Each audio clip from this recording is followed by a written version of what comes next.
नमस्कार दर्शकबिन हार्दिक स्वागत छ यहाँहरू सम्पूर्णलाई सपना अनलाइन टिभीमा। निकै नै महत्त्वपूर्ण रिपोर्टका साथ उपस्थित भइसकेका छौं। हाम्रो मेहनतको लागि एउटा सानो लाइक र च्यानललाई सब्स्क्राइब गरी साथै छेउमा रहेको बेल आइकनलाई दबाई अलमा क्लिक गरेर साथ दिन नबिर्सनुहोला। आउनु सब समाचारतर्फ लागौं। कमलाको मृत्युपछि इन्द्रणीकी गायिका कल्पना दाहाल र पशुपति शर्मा बीच चल्यो घम्साघम्सी। आखिर किन चल्यो? पुरा भिडियो अन्तिमसम्म हेरेर शेयर गर्न नबिर्सनुहोला। नेपाली लोकदोहोरी जगत निकै पहिलेदेखि फस्टाउँदै र रुचाउँदै आएको छ। विशेष गरेर नेपाली भाका मन पराउने दर्शकले दोहोरी छुट्टाउनै चाहँदैनन्। लोक दोहोरी भन्ने बित्तिकै अर्कै किसिमको भाव उत्पन्न हुने पाएको छ। दोहोरी क्षेत्रमा धेरै कलाकारको सङ्घर्ष गर्दै आएर बल्ल दोहोरीले एउटा बाटो पाएको छ। पछिल्लो समयमा पश्चिमी सभ्यताको रौनक बढेको र युवा पुस्ताले आफ्नो देशको संस्कृति बिर्सदै गएको पनि पाइन्छ। तर यति हुँदाहुँदै पनि लोक संस्कृतिले आफ्नो बाटो भने चटक्कै छोडेको छैन। आफ्नो माटोको सुगन्ध बोक्ने लोक भाका अझै पनि सबैको मन मस्तिष्कमा बस्नबाट कसैले रोक्न सकेको छैन। लामो समयदेखि दोहोरी गीत सङ्गीतमा आबद्ध भएकी गायिका हुन् कल्पना दाहाल। उनको बारेमा कुरा गर्ने हो भने सायदै कमै हुन सक्छ। जीवनमा यति धेरै ठेस हन्डर खाएर पनि दर्शकहरूमा सबैको हृदयमा रहेका शब्दहरूबाट दोहोरी ल्याउन सक्ने उनको पारिवारिक बारेमा धेरैलाई पनि धेरै कुरा थाहा छैन। जसले कति धेरै सङ्घर्ष गरेर गीत सङ्गीतलाई निरन्तर दिएको छ भन्ने बारे। इन्द्रणीमा लामो समयदेखि दोहोरी गाए पनि कल्पना दाहाल रमेश प्रसाईसँग हुक्का चिलिमले बोलेको गीतमा दोहोरी गाएपछि उनको चर्चाहरू अझै बढेर गएको तपाईहरू हामी देख्न सकिन्थ्यो। उनले रमेश प्रसाईसँग उक्त दोहोरी गाएपछि उनको एकातिर चर्चाहरू हुँदै गयो भने अर्कोतिर उनको रमेश प्रसाईसँग नजिक जोडेर अनेक कुराहरू पनि बजारमा नचलेका होइनन्। यो सँगै कल्पना दाहालको धेरै नै उनका फ्यान फलोवर्स बढेर गएको तपाईँ हामी देख्न सकिन्थ्यो। उनले दोहोरी गाउँदै गर्दाका शब्दहरूसँगै उनको भावहरूलाई दर्शक श्रोताहरूले निकै नै माया अनि मन पराउने गरेको तपाईँ हामी बुझ्न सकिन्छ। यो सँगै उनका बजारमा आएका केही गीतहरू समेत निकै नै चर्चाहरू पाएको समेत तपाईहरू हामी देख्न सक्छौं। सोही क्रममा एक अर्का चर्चित दोहोरी गायक हुन् पशुपति शर्मा। 15 वर्ष गीत सङ्गीत क्षेत्रमा निरन्तर अघि बढिरहेका गायक तथा सङ्गीतकार पशुपति शर्मा आजभोलि पनि गीत सङ्गीतमा उत्तिकै व्यस्त देखिन्छन्। समयकाल अनुसार गीतमा शब्द कोर्ने गर्दछन् भने शब्द अनुसार लय भर्ने गर्दछन्। अब आउनुहोस् इन्द्रणी टिमले तयार पारेको कल्पना दाहाल र पशुपति शर्मा बीचको पुरा भिडियोलाई अन्तिमसम्म हेर्न नबिर्सनुहोला। यसैगरी यो पनि पछिल्लो समयमा नेपाल मात्र नभएर विश्वभरि धेरै नै रुचाएको एप हो टिकटक। अहिले हेर्ने हो भने यस्तो प्रयोगकर्ता करोडौंमा छन्। त्यस्तै गरेर टिकटक भाइरल कोमल पनि एक पर्छिन्। पछिल्लो समय उनी आफ्नो कलाले गर्दा सबै मासिन्न सफल भएकी छिन्। उनको एउटा हात त छैन तर पनि उनको कला हेर्ने हो भने 2 हात हुनेले पनि गर्न नसक्ने छ। उनका टिकटक भिडियो हेर्ने हो भने लाखौंले मन पराएको पनि देख्न सकिन्छ। उनी कलाले भरिपूर्ण पनि छिन् तर अहिले उनले आफ्नो शुभचिन्तक लगायत सम्पूर्ण दर्शकहरूलाई खुसीको खबर दिएकी छिन्। साल उनले विवाह गरेकी छिन्। टिकटकमा निकै नै भाइरल डान्सर कोमलले विवाह गरेकी छैनन्। एक हात नभएकी कोमल टिकटक तथा सांगीतिक क्षेत्रमा निकै चर्चामा रहेकी थिइन्। आयानसँग विवाह गरेको कोमलले केही समय अगाडि आफू प्रेममा रहेको सम्बन्धमा रहेर विवाह गरेको उनले बताएकी छिन्। अन्तर्जातीय विवाह गरेकी कोमलले आफू अहिले धेरै खुसी भएको र दुवैको परिवारले अहिले स्वीकार गरेको पनि बताइन्। प्रेम सम्बन्धको बारेमा भने आफूहरू फेसबुक मार्फत चिनजान र कुराकानी हुँदै प्रेम सम्बन्धमा रहेको आयनले बताए।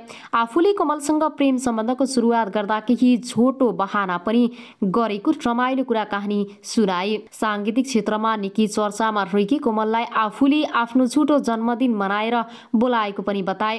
फेसबुकमा सामान्य कुराकानी भए तापनि त्यही झुटो जन्मदिन कोमलसँगै मनाएपछिबाट भने आफूहरू नजिक भएको आयन बताउँछन्। असोजको अन्तिम दिन राति 10 बजेतिर सामान्य रूपमा आफूहरूको विवाह भएको कोमलले बताइन्। फेसबुकमा कुराकानी गर्दा एउटै ठाउँको भएकोले पनि आफूहरूको प्रेम सम्बन्ध पछि विवाह छिटो भएको कोमल बताउँछिन्। मागी विवाह भन्दा पनि एक अर्कालाई बुझेर विवाह गर्ने आफ्नो सोच भएकाले पनि आयनसँग आफ्नो विवाह भएको उनले बताइन्। श्रीमान श्रीमतीको सम्बन्धमा एक अर्काको बीचको विश्वास र माया भए कसैले छुटाउन नसक्ने बताए। आफूहरूले एक अर्कालाई राम्रोसँग बुझेको र एक अर्काको विचारमा सम्मान पनि गर्ने भएकोले नै यसरी नै मन मिल्न सकेको यो सधैँ रहिरहने बताए।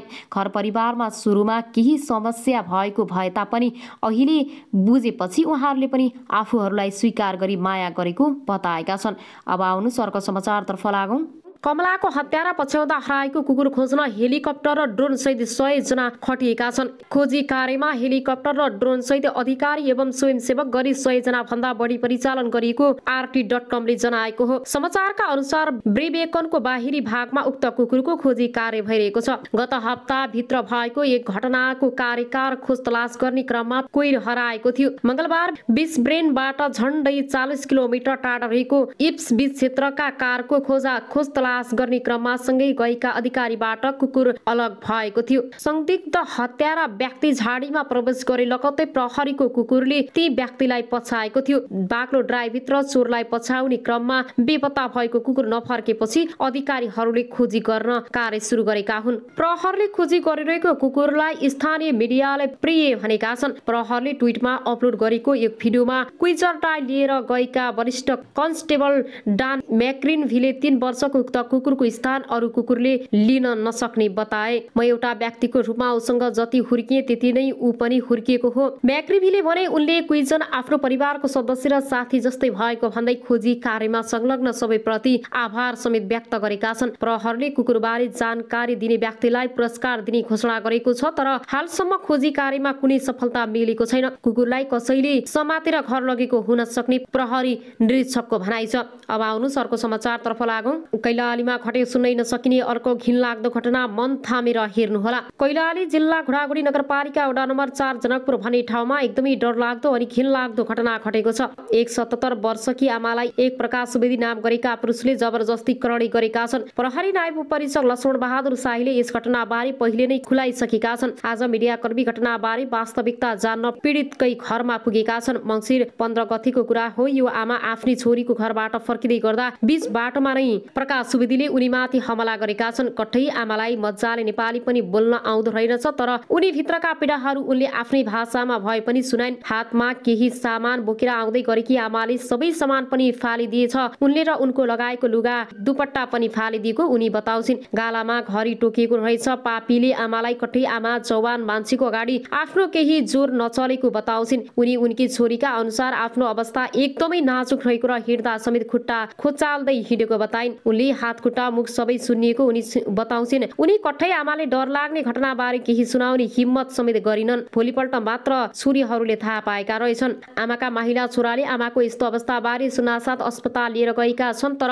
उनी अस्पताल नपुगिकन बाटोदेखि नै उनलाई रोकिएछ र पछि यज्ञराज आचार्यको घरमा लगेर मिल्नको लागि दबाब दिएछ। उनलाई अनेक तरिकाबाट फकाएर यस्तो घटना बाहिर निस्किन नदिन हुने भन्दै मिल्नको लागि दबाब दिएको कुरा उनले बताए। उनलाई 2 लाख रुपियाँ दिएर यो कुरा कतै नफैलाउन अनुरोध गरेपछि उनीहरूले पैसा दिएपछि आफू रातमा निद्रा नदिनमा भोग भएको बताउँछिन्। उनी घटना घटेको 1 महिनापछि पुस 12 गते भने उनले हिम्मत जुटाएर यो घटनाको प्रहरी चौकीमा गएर जाहेरी दिन निर्णय गर्छन्। यो घटना दबाउन प्रयास गर्ने सबैजनाको विरुद्धमा उनले केटानी जाहेरी दिन्छन् र प्रहरीले अहिले भने 5 जनालाई पक्राउ गरिसकेको अवस्था छ। कठै उनकी छोरीले भनी रुँदै आफ्नी आमाको लागि न्यायको माग गरिन्। उनलाई फाँसी हुनुपर्ने बताइन्। उनले थप जानकारीको लागि भिडियो सहित खिचेका छन्। अब आउनुहोस् अर्को समाचारतर्फ लागौं। कमलाको गाउँमा फेरि छोरीले आफ्नै इच्छा विपरीत प्रेम विवाह गरेको भन्दै बाबुले आफ्नै परिवारका 7 जनालाई जिउँदै जलाएका छन्। छोरीले आफू खुसी विवाह गरेको भन्दै पुरुषले आफ्नै परिवारका 7 जनालाई जिउँदै जलाएका छन्। छोरीले आफ्नो इच्छा विपरीत प्रेम विवाह गरेको र आत्मसम्मान गुमेको भन्दै मन्जुर हुन्सिन परिवारका 7 सदस्यलाई जिउँदै जलाएका हुन्। इन्डी सेन्टर काशीपुरका अनुसार उक्त घटना धेरै ठाउँ प्राप्त स्थित मजाफगढ भएको छ। मजाफगढ जिल्लाको हुसेनले आफ्ना 2 छोरी र 5 वटा नाति नतिनालाई जिउँदै जलाएका हुन्। हुसेनले छोरी फौजिया बिबिकले आफ्नो इच्छा विपरीत प्रेम विवाह गरेको भन्दै उनी श्रीमान र नाबालक छोरासहित माइतीमा बसेको बेला आगो लगाएर हत्या गरेका हुन्। सो घटनाबाट फौजिया बिबिका पति मात्र बाँच्न सफल भएको र घटनापछि उनले प्रहरलाई खबर गरेको बताएको छ। अहमदको बयानको आधारमा प्रहरले घटनामा संलग्न भएको भन्दै ससुरा मन्जुर हुसेन र सालो सबीर हुसेनलाई पक्राउ गरेको छ। प्रहरी अधिकृत मृत अब्दुल मजिदले रोइटर्सलाई बताए अनुसार मृतक फैजिया र अहमदले सन् 2020 मा प्रेम विवाह गरेका थिए। उनीहरूको प्रेम विवाहका कारण दुई परिवारबीच टकराउ पैदा सुरु भएको थियो। फौजियाका पिता मजदुर हुसेन छोरीको वैवाहिक सम्बन्धका विरुद्ध थिए। सोही कारण उनले परिवारका 7वटै सदस्यलाई जिउँदै जलाएको प्रहरीको निष्कर्ष छ। वर्ष करिब 1000 भन्दा बढी यस्तो प्रकृतिका घटना हुने गरेको मानव अधिकारको एक रिपोर्टले देखाएको छ। यो पनि हामी भारा काहुमा ठूलो संख्यामा उभिएका छौं। हामीलाई न त हाम्रा आफन्तको शव दिएको छ न अगाडि जान दिएको छ। राजधानी इस्लामाबाद नजिकै पन्जाब प्रान्तको पर्यटकीय स्थल मरिबमा भारी हिमपातमा मारिएका 22 पर्यटकमा मर्दानमा बस्ने 4 मित्रहरू